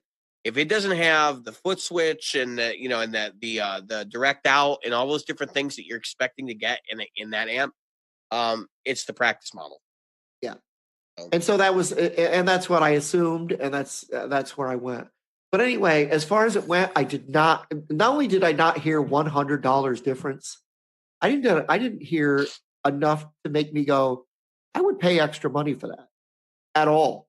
No, not in the least. I agree. And I still need it to be able to take pedals. The Next Tone takes pedals pretty well. That's my understanding. So yeah. My value proposition thing hasn't changed. Is it worth $500? No. Not if you have a Katana already. If you are in the market for an amp and you don't have anything right now, I still hesitate to say that this is a good value because it's a $500 digital amp. Solid state hybrid. Exactly. Where you could get a Fender Champ, which is a decent pedal platform. And I'm the guy that'll tell you, like, I think the Waza amp is probably Yeah. still a pretty compelling amp Yeah, because it it's is more money, but high yeah. end. Yeah. It is meant to be competing with Mesa Boogie and Soldano and all the other high end companies you can throw at them. That's what Right. they did. They said this is the best amp that we could put together with solid state components. And the Waza is only $600 The Waza amp? for the 100-watt 1x12. Yeah. No, Waza amp isn't available in a combo. Yeah. 1x12 combo. Really? Oh, no, never mind. That's the Katana Artist. Never mind. Yeah. That's the $600. Because the Katana Artist, and there's another fucking amp that just bugs the shit out of me. Why? Yeah. Why? What? You played it today, right? I'm assuming. Yep. Was it any different to you, to your ears, than the 2x12 or the 1x12 100-watt? A little bit. Not Yeah, enough. I mean, but this one, my point is Not $300. marginal. Well, $250. No. It's marginal as hell, man. Yep. And you know what I think they're banking on is a music store like Good Time Music, a smaller store saying, we're not going to carry the regular Katana. We're just going to carry the Artist because it's high grade. And then we're going to force people to buy the Katana Artist because it's the only one we have in stock. And I know it sounds crazy, but like there are stores that do that kind of thing. And I mean, Good Time would never do that. First off, they're not going to push you towards something unless they feel that the quality level at the lower tier is like crap. You know, they're not going to push you that way. But it's what there are dealers who will. I've been in those shops where it's like no PRSSEs anywhere in the store. You know? Yeah. Well, yeah, I've been in those stores. Yeah, we have one of those around here. And there's nothing wrong with that, but but just understand what you're getting yourself into when you go in there. I get that if you don't want to put the Squires and you don't want to put that, that's one thing. Yeah, because that's like the lower. And I know people will bitch and say, "Oh, Squire's not bad." Listen, that's still the lower tier of that brand. Correct. And I could understand, like, even if you said, "Okay, you know what? I'm going to put Squires in here, but only the what do they call that? The classic vibe and up or something, you know, classic vibes and up." Or I'm going to put the Epiphones in here, but only the Epiphones that are, the standard and the custom. Yeah, and those kind of deals are few and far between for those companies because Fender Squier, you got to pick. Actually, you got to take a lot of what they give you. Same thing with Epiphone. So you really don't get those choices, which is why you see so many affinities in those stores, and those kind of things. But yeah, I mean, it is what it is. There's a guy locally trying to kind of pawn off a affinity for like $150 or something like. That's more than you pay new. Used? Are you shitting me? And he's like, he's got this ridiculous. I don't know where he found this ad. Well, I paid this much for it. I'm like, yeah. So here's the thing. So right now, really in that price range and in that 1x12, thing, what you've got is you've got the Code, which I like the Code in some ways. I don't like the Code in that it would not work for what I need to do. I have some criticism about the Code, but go on. Yeah. But you've got the Fender Champs, you've got the Line 6 Spider series, you've got the Katanas, and you've got Black Star's got some stuff in there. But Vox has their line, the AVTX series. Those are actually decent. The Vox ADTX. Yeah. And of course, Orange has got the Crush. Although that's, we could debate that. That's true solid state point. Yep. So, I mean, when you're looking at that price point, though, if you're looking at the price point of the blues, or I mean the Hextone, you're already getting into real tube amps, and unfortunately for them, I turned around and I plugged into a Blues Junior, and it blew all of it away. Where's your bass knob set at? On the Blues Junior, yeah. I put it just past 12.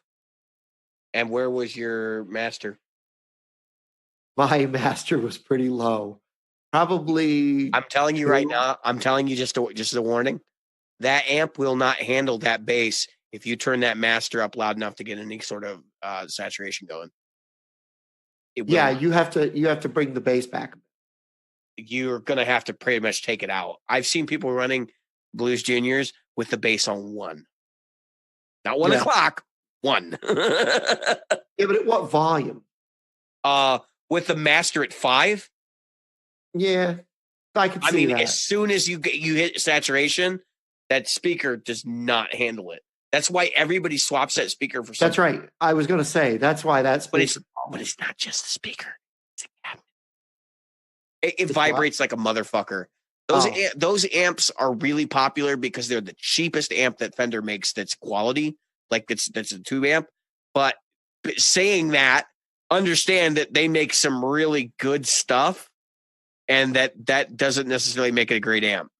I've always felt that the Hot Rod Deluxe is the real star of their lineup for like the sub $1,000. Oh, as far as that goes, you may as well spend the extra $150 or whatever.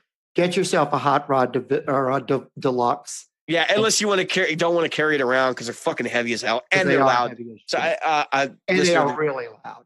A listener of the show, Dan Kish, and Patreon supporter, he was asking me like what kind of tube amps are out there for the amount of money he's got to spend, and he brought up the Hot Rod Deluxe, and I said, dude, if you want to play at home, that's not the amp for you because it has 2 volume settings. Loud and loud. Done.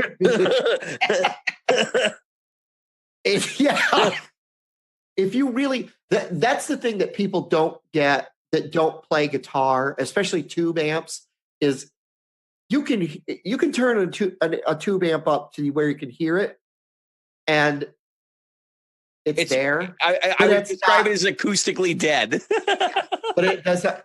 There is a point you have to push a tube. Even the amp one, I'm going to be the first one to admit you have to push it. There is a pretty point where if you aren't pushing it that loud, don't even bother turning it.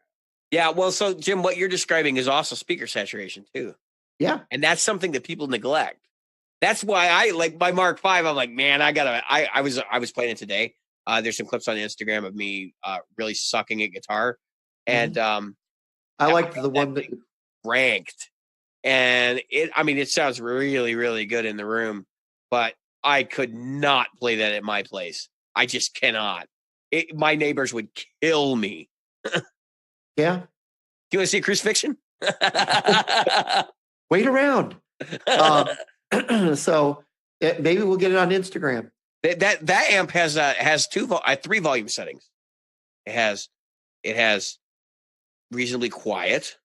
Mm-hmm. It has stun, and then it has crucified. Did he think about the Marshall, either the Origin or the DSL, the new DSL? I think he and I are probably going to sit down because he and I are real close. I think we're going to have a day where I bring him over and let him tinker around with my Mark, and maybe we'll go to a store and look at some other tube amplification because Dan is a guy that has been into various forms of metal, and if you're not aware, metal often is not a tube amp thing. It is often played with solid state amps, and that's a lot. Some of it's because of like the underground nature of the music and people not having money, but more often than not, it's about the attack of solid state with that aggressive snarl that it does and the way that it saturates. And so it's not a knock on him. He's never owned a tube amp, or at least not a quality one. Right. And so he's looking for pointers. And I'm like, dude, I can tell you everything you want to know, but I can tell it to you, and that doesn't mean you'll understand it. You have to experience it. And it's one of those things where you really got to get in front of this stuff and turn things up to see what they do.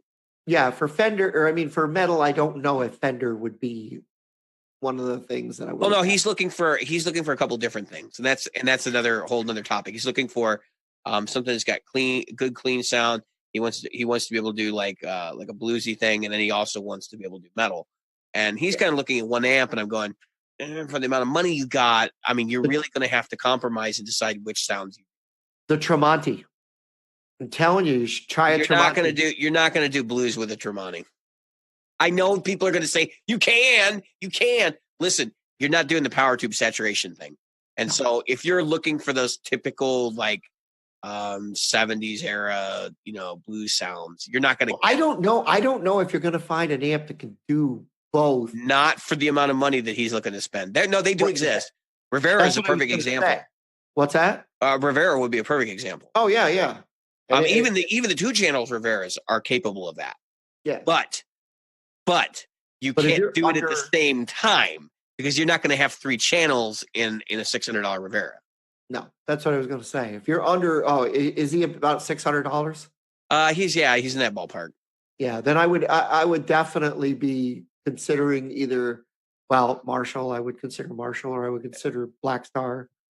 Yeah, I think Blackstar may be one we look at real hard because I think Blackstar will give him a lot more of what he's wanting.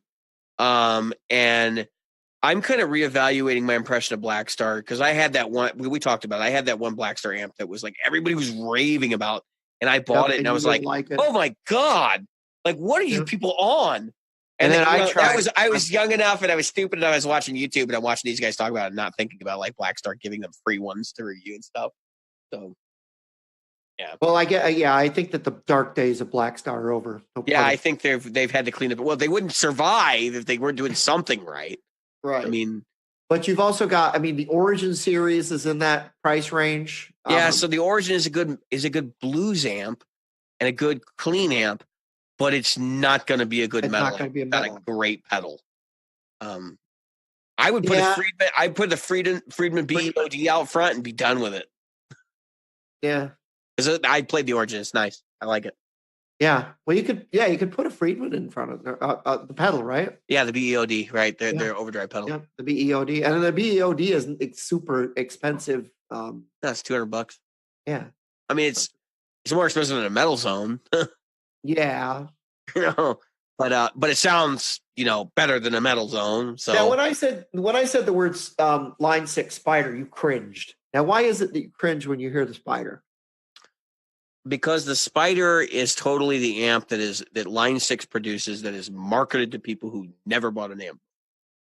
And the marketing material and everything for those amps is structured so that if you've never bought an amp before, you think you're getting more than you are. And it's look, if you've sat down with one, and I'm not shooting my hopes out and saying that Glenn Fricker is completely accurate with everything he says about them and everything. I've played them. That's where I'm coming from. Okay. Well, let's go back in history, shall we? Okay. So I'm going to ask, have you played the new Spider? Yes. Spider 5? Okay. Yes. Garbage. Throw it in the garbage. The Spider 1 was garbage. It was hot garbage. I remember my impression of that. So I went into a store one time. I said, I really want to try some effects. I'm looking to figure out, kind of what modulations and stuff I want to get. And the guy's like, well, I could get him out of the case for you, but I think you probably get more experience by playing with that Spider over there. So I plugged into it. I played it for like 5 minutes, screwed around with the effects, unplugged it, gave the guy the cable back and said, no, thanks. Sorry. If you're not going to get shit out of the case for me, it's not worth my time. The Spider 2, because correct me if I'm wrong, I think they're both the pink front knob ones. I remember playing the Spider 2 when it came out and going, oh, this is supposed to be so much better. I had a Flex Tone at the time that was popular. And the thing was, like, it was a modeling amp, but it didn't have any models in it. It had the Line 6 custom models, right? The Insane channel. Does anybody know that thing? Which is basically just brown ass. It's like the brown sound with way too much gain. And you can't get any dynamics out of that whatsoever. It's just like balls to the wall, too much distortion. Right. And then they had this like sort of recto-ish thing in there. And of course they had, like their 2 flavors of Marshall, which is like a Plexi and an 800. And then you had, Fender Clean pretty much. And that's pretty much been their MO since the 2 is like, that's kind of what they do. They give you 5 or 6 pretty generic amp models. My impression of the 5 when I played, I didn't play it very long. I actually played that around the time that I played the Katana Artist when it came out, and then I was looking at the Fender Mustang, the GT, the current one. Okay. And my impression of it was like, this is the last generation pod, in an amp. And it was very much like, oh, and then we're going to take the EQ structures for these amps and make them ridiculous. And I don't know. I mean, it's another one of those, we got a lot of technology, but we don't know what to do with it. And we're trying to market this thing. I actually do have an analogy now that I think about it. We're trying to market this thing to beginners. What do beginners know about tone? And I don't say that sarcastically. That's literally a question you guys can answer at home, or you can answer in the Facebook group if you like. What do beginners know about tone? Nothing. You don't know anything about it when you first start. None of us did. I sure as hell didn't. And I can guarantee you that anybody who says they do knows a lot less than they were letting on at the time. That's why so many people buy Metal Zones as their first pedal. I can liken it to this. Anybody who's familiar with synthesizers, and who knows kind of the history of synthesized music and stuff, knows that in the 1980s, there was this whole like arms race of synthesizers from different companies. And Roland got in the middle of that shenanigans, and they were putting out the Jupiter series of synthesizers, right? And they kept winning awards, but the Jupiters really weren't that different model to model. They did have some different stuff. They might add an oscillator and those kind of things. But mostly what they did was they reworked the way the damn things looked, so that each one would have more and more flashing lights and shit on it. And people would get all excited and be like, this is a really good one. It's got a lot of flashing lights on it. And they sold a lot of those damn Jupiter synthesizers to people that were just getting started. And I know that Jupiter was an expensive piece of equipment. And they were used in professional level stuff. But understand that back then, if you wanted a synthesizer, you had to pay money for it. You weren't going to walk into the store and buy a synth for $500. It was going to be $1,500 and up in a time when $1,500 was like $3,000 or $4,000. So to see that kind of shenanigans going on, I think the Spider is very much the same thing for the guitar community. It's an amp that looks cool. Every time you've seen one, they look cool. Even the tube amp looks cool. When they did the Bogner power amp version, It looks cool, but does it really deliver anything? And I think that's the one exception for the Spider line. I think the tube amps that they did, really good. I think that Bogner tube power section really brought something to the table. I think he understood that the power section had to be very special in order to deal with that terrible front end. And I'm sure he had some pointers for them in how to improve that front end to deliver the right stuff to the tube power section. And so they built a quality amp. However, their deal with Reinhold Bogner pretty much ended a while ago, because they produced an amp for Bogner and it sucked. It didn't suck from the perspective of how it sounded. It sucked from the perspective of reliability. And they had all kinds of problems when they were produced in China. Anybody who isn't aware, Line 6 has been produced in China for quite a while now. And that was an amp that they built as part of their deal with Bogner, was to give him a consumer line. And it just didn't work out. I mean, this is the Bogner Alchemist, by the way. I've always kind of looked at him. I see him in the store every once in a while. I'm like, I really liked that thing, but I know if I buy that, like, I'm going to have mechanical problems with it. The relays are going to go out or something, and I'm going to have to spend a bunch of money to get it repaired, new boards or whatever. So that's kind of where I'm at, Jim, with the Spider. I don't know what your impressions are, but they have always sounded like hot garbage to me. I think there's something that about the way they use the speaker in those amps and the way that they're voicing the amp to hit that speaker and the amount of fizz it produces. It's something that I've never understood why it's continued to be such a problem.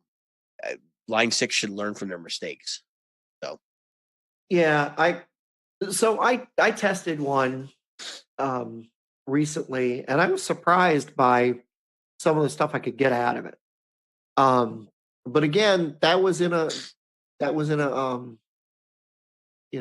an environment where I couldn't really turn it up, and make it sound. Well, make no mistake, they've gotten better. But I'm just saying, compared to their competition, Oh yeah, like I just don't see it. I just don't. yeah. If you look, I mean, the Line 6 Spider 5 about the same price right now as the Katana 100 Huh? 12 cabinet, or How many watts is the 5 in that size? 120 watts. 120 watts. Stereo? 120 watts, 1x12. Okay, so it's not stereo then. All right. No, no, you got to move up to get to the. What kind of a speaker they put in there? It's 120 watts. Yeah, that's the one I tried. So I was trying the biggest one. Well, not the biggest one. They make a 240 2x12. But, yeah. And what was your impression of it, though? I mean, like, I thought it sounded pretty good. I was able to get a lot of controlled sounds out of it. I think I think that the problem with the Spiders is most people who buy a Spider are either in the 30 watt to for sure, the really cheap ones are garbage. But they're totally. But so is every amp at that. Well, not every one of them. I mean, I wouldn't. All of the Spiders I've tried have at least been a 1x12 combo. Yeah. So I've plugged. I take it back. I've plugged into some of the 15 watt little 8-inch speaker jobs that people had. Yep. Yeah, those are even worse than hot garbage. Yeah. They're like fecal material. Yeah, the 60 watt, I didn't want to try the 60 watt because I was like, nah, a 60 watt would never work for me anyway. But I was because their power section's notoriously not accurate how loud it is. Yeah, you got to remember that the FBV is really something that would work for me. Yeah. Sure. Where again, I'm not doing original material, and I'm not doing stuff that's going to be where I would be. But you know what? Honestly, though, Jim, if you're looking at a Spider, you can get used Line 6 gear all day long. That's great stuff. Yeah. You can get the Flextone 2 for next to nothing right now. I've seen them go for $75. I had a Flextone 2. Yeah, way better than the 3. I had the 3XL. And the 3XL, it was. I couldn't give that amp away either. Nobody wanted it. Really? Yeah, it was it's not a bad amp. So I had the 2x12, which is immediately well, no wonder you didn't like it because it was big and heavy. No, I actually, my biggest complaint with it was that it the speakers they put in are terrible. There are these Celestion CP12s, which are basically a Celestion Legend. No, it's not Legend, but the hell they call it, like a T75, not a Legend. And the T75, it's been modified so it has no low end. I mean, it was what did they do this? What did they do this? They tried to make a T75 a flat response speaker is what they did, and it was a terrible mistake. And the cabinet models of the thing were awful. But it taught me a lot about amps. I mean, it taught me what sounds I liked because the models were at least a cartoon of a real amp. And I could tweak the parameters to get, kind of similar to the real deal. There was some stuff in there that was just bad. They had the sound in there that was called Line 6 Fuzz, which was supposed to be like a big muff into a orange power amp. And I'm like, this doesn't sound anything like that at all, ever, in any way. What are you on? Yeah. And it always bugged the hell out of me that I could buy a pod for $350 that had effects models in it, like distortion pedals and stuff. And I'm going, why would I buy this amp and I get a power amp, but I don't get the ability to boost? What is going on here? It's weird, right? Well, they had some cool concepts at that time. They had a Duoverb, which I think was a really cool amp, which was a head that actually had 2 completely separate amps in it. And you could, do stereo models and match and pair things up. I think that was cooler than the Flextone. And then of course they fucked their own customers because they decided that they were going to do that HD 147 or whatever, which was the head for the Flextone 3 line. And it had more models in it, and it was more like heavy metal focused, which just pissed me off because I'm like, all I want is high gain stuff at that time when I was that age. And I'm like, what are they doing? They brought out this head and now it's going to replace like the flex tone in the lineup. And I'd already dropped because I bought right before. So when the Flex Tone 3 came out, they were still producing stuff in the United States. That amp debuted and it was like $1,200. Oh, and gee. yeah, so my parents bought it for me, right? It was my first real amp. They bought it for me. They bought me the floorboard, which was a whole other scam unto itself. Because the guy at Guitar Center told us, oh, well, you'll be able to use the old FBV or the FB short pedal too. This like little short thing. Can't. Nope, you couldn't. I had to go back and get the FBV2, which was a $250 foot switch. That I mean, it was everything to the kitchen sink, but it was one of those things where it's like, really? You got a $1,200 amp with a $250 foot switch? And then I took it home and I used it for, I had that amp for a number of years. I actually sold that since I moved into my condo, believe it or not. So in the last 5 years, really. And I don't know. I have fond memories of it because it was my first real amp. I played a lot of gigs with that thing. And I got real comfortable with how to use it. But I honestly, when I got my first real tube amp, it kind of started collecting dust. And it stayed that way. So I finally just said, as much as I have this connection to this amp and I know it's not worth anything, I can't store this thing anymore. So I've always kind of like, if I see another Flex Tone 3, like the smaller one or the Plus, I might buy one just for nostalgia's sake because I know I can get them for like nothing. You can buy them for $100 all day long. So, it's like I can have that and put it in storage and pull it out every once in a while. It'd be a good amp for your kids because it's got a lot of different voicing options. But I wouldn't buy one today. But the other things Line 6 makes for sure, if you were looking for something to have as a backup, I would certainly entertain the Line 6 Tube Spider, the DT series. Those are good. And they're mostly tube. That's why. The Vetas, I do a Veta 1 or a Veta 2 all day long. Yeah. Just so much flexibility in those amps. And they're not so even though the models were kind of caricature like, they now have kind of a certain charm to them because in a lot of ways they're better than the real deal. Which I know it sounds insane, but like that's one of my impressions walking away from the Flex Tone is a lot of the models that were in it. I remember thinking like, man, I hope the amp really sounds like this. And then going to play the amp and being like, doesn't sound anything like that. Like, what the hell?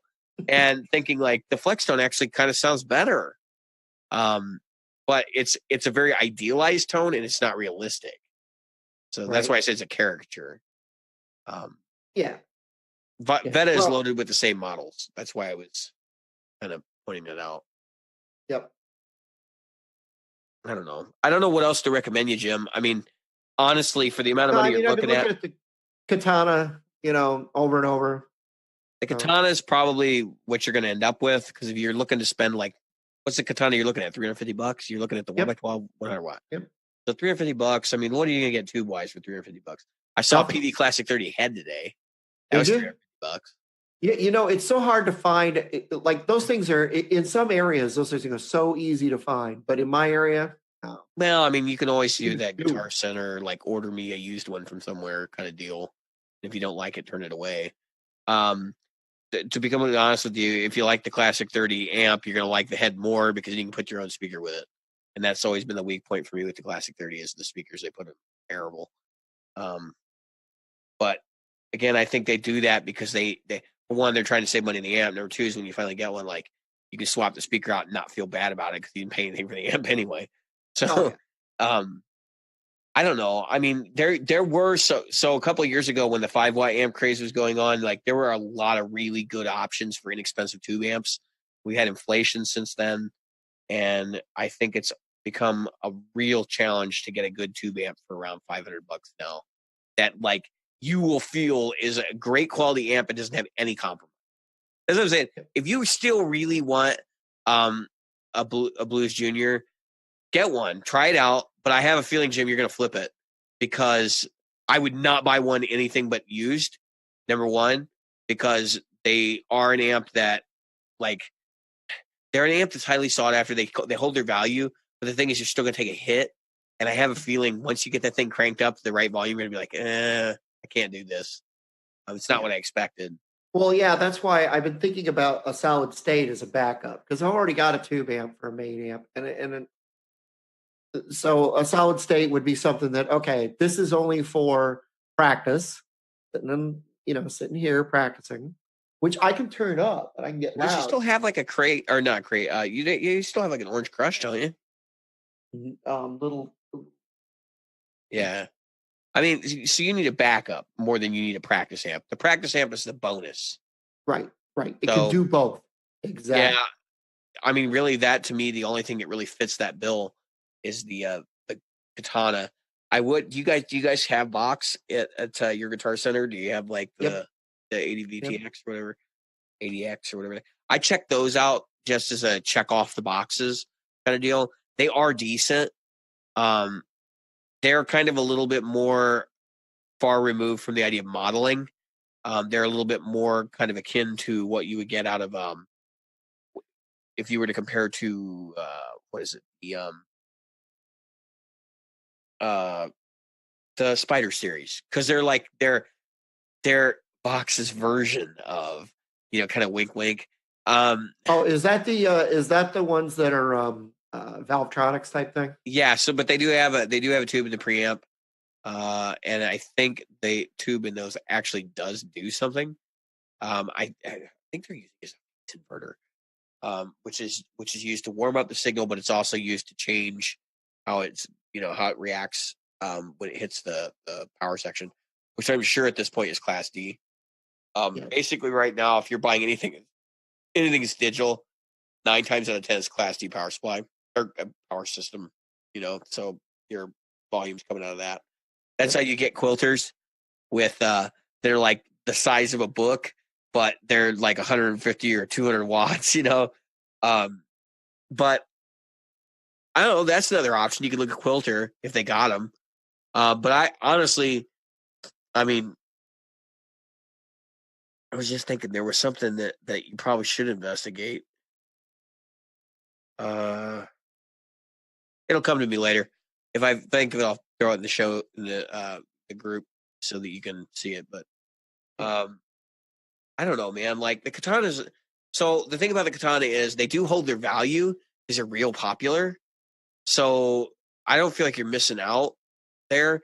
But honestly, if I was going to spend if I was going to spend $500 or $600, get an Origins. If I buy a tube amp, I'd get an Origins. Well, if I was going to go that high, yeah. Yeah, but you're looking to spend like $350. You can't beat the Katana. Yeah. That's the price range. Just for something like I said. Bless me, listeners, for I have blown my nose. Yeah. So, all right. So, what's our last? We do have one more thing. We do want to talk about our we do want to talk about our new Patreon. Yes, we do. I think we should take a pause and do that now since you brought it up before we take a chance and forget. So, it's been a couple of weeks. We've had some people join the Patreon. I'm going to go ahead and read off every Patreon supporter we have at this point, and just point out, how much we actually we treasure your friendship and we treasure your money into a treasury that we're going to use to pay for events and things later. I've got some ideas that I'm already cooking up that I'm going to discuss with Jim later. But so right now, our patron list includes Carlos Mancha, Dan Kish, Jason Fuzzmonger, John Bottiglieri, Mark Gannon, Michael Newman, and Stephen Ray Conradi. We really do appreciate anybody who is willing to give us fools your love and support in the form of monetary investment in the show. We are committed to bringing you the content that you want. And if you have things that you want us to talk about in the show, whether you're a Patreon subscriber or not, please let us know. We will get to them. I'm starting to take a suggestion list, and we're starting to build a list of topics to talk about for season 2. Generally speaking, the stuff that's more time sensitive is going to get discussed first. So in other words, like if it's a news item, then we're going to try to address that like right up front. But normally the news items, Jim and I are all over them anyway. So Yeah, normally. the last topic for today's show, and we're only spend like 15 minutes talking about this, if that. And this is something I'm going to kind of spring on you, Jim. Okay. Let's talk about the difference between, the topic I have written down is appreciation of music. And this kind of circles back to what we were talking about initially, which is let's talk about the difference between respecting music and liking music. Yeah. Okay. So I'm going to name a band. Let's do this. I'm going to name a band, and you're going to say respect or love. Okay. I'm going to name. Let me think of one that like I know the outcome. Let's say Kiss. Love them. Okay. Let's Genesis. Respect. Okay. Depends on what part of Genesis you're talking about. Frank Zappa. That's a fine line because there are parts of him I love and parts I respect. Damn it. I'm trying to find something that would just be like utterly awful for you. That like the Henry Kaiser. Because like Joe's Garage, I loved Joe's respect. Yeah. There was Joe's Garage. Did he have a Joe's Garage 2 as well? Yeah, he did. Joe's Garage 2, and and there was another one by him I liked that was like that. He did Shut Up and Play Your Guitar. That was it. Shut Up and Play Your Guitar. Yeah, that's a good record too. Let me think. Well, hell, Steve Vai. Respect. Now, so this is what I'm getting at. Jim and I, look, we hate each other's music in some cases. Yeah. Where it's like, it's not that we hate. It's just this is not something I want to listen to in the car. This is not something where I'm like, now I get to do it. Bumped, Now I get to do it. Pablo Cruz. Name a song. What you gonna do when she says goodbye? I don't even think I can say respect to that, to be honest. All right, Atlanta Rhythm section. Atlanta Rhythm section. I would say respect. Average White Band. I would say like on that one. Yeah. Okay, Tower of Power. Like. Okay. I'm probably surprising the shit out of you now. I'm coming closer to you. Peter Frampton. Love. Okay. I can appreciate that. See, give me something I hate, though. There are some places. Oh, I got you there. You ready? I'll give you some hate. But first, I'm going to give you another one that you might like. Journey. I would say respect, actually. Okay. There's some of their material. They're like Genesis for me. Some of their material I love, and some of their material I'm like, what the fuck? All right, I'll surprise you. Ready? I'm going to ask me. Stevie Ray Vaughan. Respect. Yeah, and I can see a lot of people saying that. Honestly, I just don't. That style of blues is not for everybody. There's a lot of people that won't listen to blues outside the context of, wow, this is some great guitar playing. Yeah. And that's really what we're getting at here, right? I mean, yeah, don't get me wrong. I think that Stevie Ray Vaughan, there are some of his songs I absolutely love. Couldn't Stand the Weather. Yeah. But if I hear Crossfire is mine. I think Crossfire is one. Yeah, Crossfire is a great song. For me, Jimi Hendrix, the only Jimi Hendrix really that I know, and there really isn't much. What are there, 4 albums? If that. Yeah, 3. So I guess unless you consider the posthumous stuff. Yeah, I guess I know about. Yeah, I don't even bother with the posthumous stuff. He didn't have control of that. Like a 3 and a live record, I think.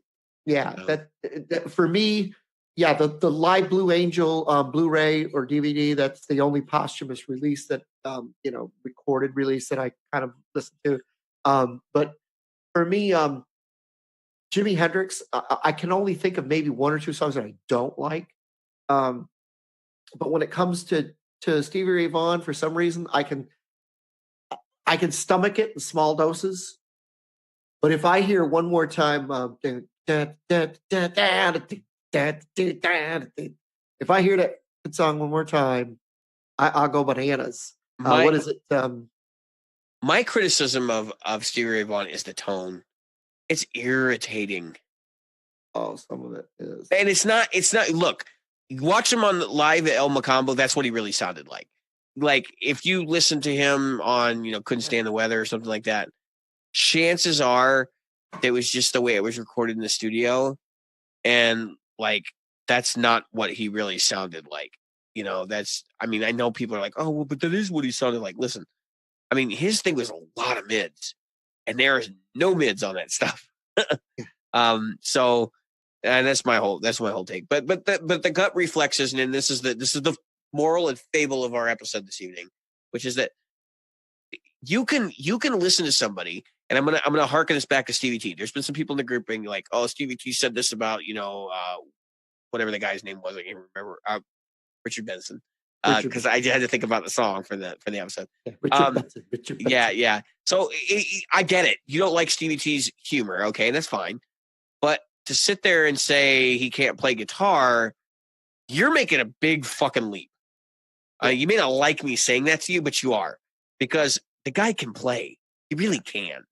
Now, whether he's a good musician, meaning get along with other band members and those kind of things, that's a whole other issue. And that's stuff that he's spoken about. Also, his music, he did put out a song a while back, but it's like most of the YouTubers, and I don't want to lump all the YouTubers into one group because obviously Phil X is one of them. But it doesn't feel like they're really trying to write a song. It feels like they're parodying something. Right. It seems like there are very few that come across, like Dave Walliman. I want to mention Dave Walliman because that guy, when you hear his stuff, he's not trying to be anybody else. He always he'll say, I'm sitting at the car wash today, and I was listening to the thing, and I heard, and then it made me think of this rhythm, and then I came up with this thing, and this is what I wrote, and it sounds nothing like anything you've ever heard. It's literally original, and I just want to say that because I don't think I've ever shouted Dave Walliman out, but I listen to him a lot. Every video he puts out, I listen to. Great musician. Well, I want to say it's okay for our listeners to not like what you like. It's okay. I'm not. Yeah. I know I went to see Yngwie. I'm not asking anybody to like him. Yeah. Although I do ask that you try to understand why somebody would want to do that. And like that's the takeaway here is that, look, we could talk about Stevie T till we're blue in the face and other artists. Stevie T's got 1 million followers on YouTube. Somebody's watching him. Yeah. Right? There's one or two people. Yeah. There's a couple of people that probably tuned into all of this. That's, I'm not, and listen, having 1 million followers does not mean you have 1 million people watching your stuff. It means you probably have a couple 100,000 watching your stuff. Right. Maybe 200,000, like a very small percentage of that is actually people that watch everything you do consistently. Yeah. Yes. So that's what I want to put out there in a positive for everybody is that like, yeah, okay. So Frank Zappa's not your thing. Don't go around the internet, please, making yourself look like a fool and being like, he sucks. He can't play guitar because I don't get excited when I hear his music. There's a different way to approach that situation. That is to understand that there is musical merit there. Somebody likes it. That's why we're still talking about these people 30 years after their death. That's right. So that's what I want to give back to our community tonight is just think about, hey, I like X band and I don't care that the guy next to me doesn't. And I hope that he can at least see the merit in what I see, even if this music doesn't excite him the way it excites me. Right. Cool. Yep. So, wow. We should be right around 2 hours with this episode. So holy crap. Well, no, I was hoping for that because we're only doing one episode a week. I kind of want to wean us back down to 1.5 hours. But I figured we'll give some people a little bit of extra content that kind of tide them over while we're still kind of retooling how we're going to do some of the other media projects we got planned. Yep. Especially during the holiday season, because let's face it, you're all baking cookies and stuff right now. and decorating Yeah. Christmas trees and doing Christmas shopping. And I've been swearing up a storm this episode, so I'm hoping you're not listening to this with your family members. If you are, I'm sorry if the F word offends them. And we gotta stop that for the Christmas season. My advice for you is just It is just So, we give words power. if you don't like it, tell me in the Facebook group. Well, I've been I'm not Jim. promising anything will happen, but I've been Jim, and I've been David. and we've been. What have we been tonight, Jim? I don't know. I have no idea. It's been 2 hours. It's midnight my time. Yeah, I'm sorry, Jim. We've been the Practical Guitarists. Night.